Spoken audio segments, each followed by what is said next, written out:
Vivemos atualmente na era da informação, um momento da história em que a tecnologia impera e a ganância influencia a tomada de decisões.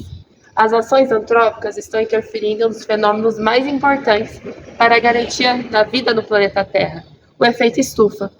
Mas em meio a tantas notícias sobre esse assunto, será que as pessoas sabem de fato o que isso representa? Desmatamento das florestas, né? A queimada descontrolada, a poluição dos gases dos automóveis, né? Também tem os gases do efeito da agricultura, que é a pecuária, né? Que está influenciando muito no efeito da estufa, né?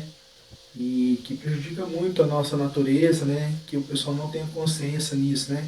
O pessoal acaba vendo mais a parte do bolso que a parte da natureza e o nosso planeta que está hoje, que está acontecendo, que já vem de muitos anos atrás aí acontecendo. O efeito estufa é quando chega os raios solares, né, e o topo da atmosfera reflete de volta para o espaço. Aí o resto tudo é absorvido pelos oceanos e pela Terra.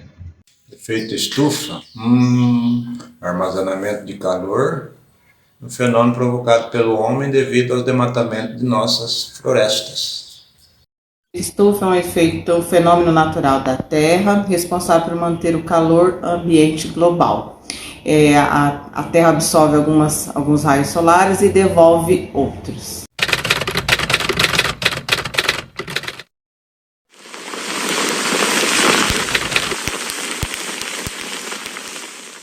Qual é a função do cobertor? Calma, eu não tô louca. O cobertor, ele funciona como isolante térmico, capaz de criar uma barreira entre a pessoa e o ambiente. Mas como isso tem relação com o efeito estufa? Existem na atmosfera os gases do efeito estufa, que atuam como cobertores. Isso porque são capazes de reter uma parte da radiação solar não absorvida pela superfície terrestre e pelos oceanos. Assim, diferentemente do que muitos pensam, esse efeito não é um vilão, é um fenômeno natural que torna a Terra habitável.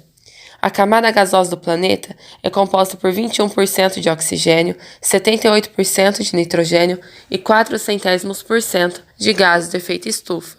Não se engane, essa pequena porcentagem garante uma das principais condições para a manutenção da vida, a temperatura. Mas, afinal de contas, quais são esses gases? Em último lugar no ranking apresenta-se o dióxido de carbono, que representa mais de 60% dos gases do efeito estufa. Em 2020, sua emissão teve um marco de 414 ppm, que é o maior de todos os 3 milhões de anos.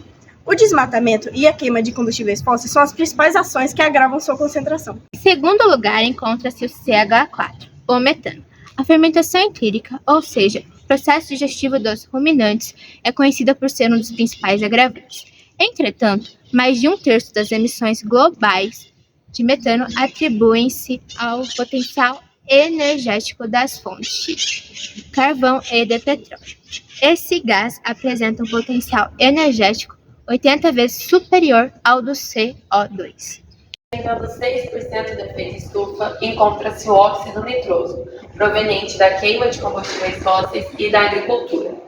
Apesar de ser produzido de maneira natural durante o ciclo do nitrogênio, a preocupação está no excesso de fertilizantes nitrogenados usados nas plantações, tendo em vista que isso favorece o aumento da produção do óxido nitroso pelas bactérias do solo. Outra preocupação é o clorofluorcarboneto, que era utilizado em aerosóis, solventes e gases refrigerantes. O seu elevado potencial energético resultou na sua proibição em 1987 a partir do Protocolo de Montreal.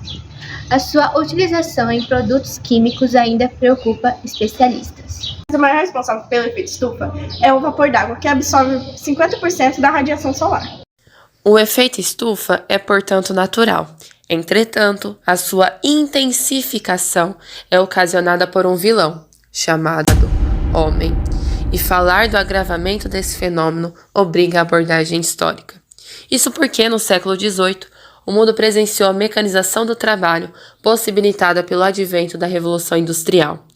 O crescimento demográfico, a urbanização descontrolada e a produção em alta escala acentuaram desigualdades que eram perceptíveis nos baixos salários, na miséria dos operários, que tinham que cumprir uma jornada de trabalho extensa, insalubre e exaustiva. Mas os impactos não param por aí. Uma das principais vítimas foi o meio ambiente. O desmatamento, para atender às demandas de uma sociedade industrial em crescimento, resultou na extinção de espécies e devastação de biomas.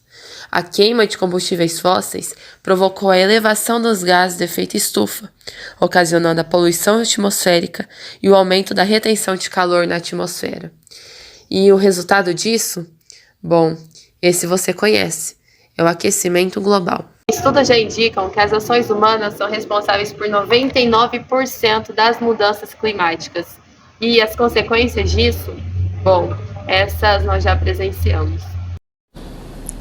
Derretimento das calotas polares, aumento do nível do mar, extinção de diversas espécies e agravamento dos ecossistemas, escassez de recursos hídricos, riscos de confrontos em decorrência da falta de recursos naturais e aumento de problemas de saúde. São alguns exemplos. O aquecimento global é um dos impactos mais debatidos na atualidade. Aí vem a pergunta: o que nós podemos fazer? No primeiro momento, sugere-se aí uma redução de consumo de carne bovina, tendo em vista que esses animais são responsáveis por uma grande emissão de gases.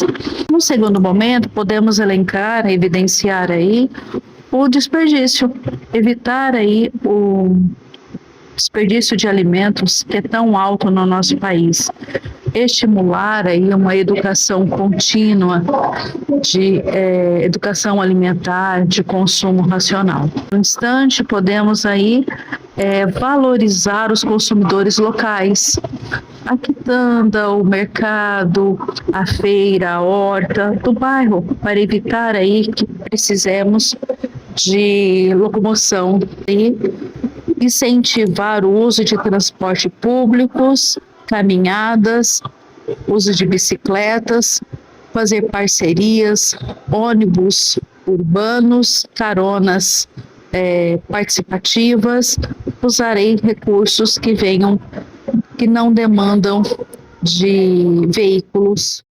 Em meio a todas essas informações, fica uma reflexão.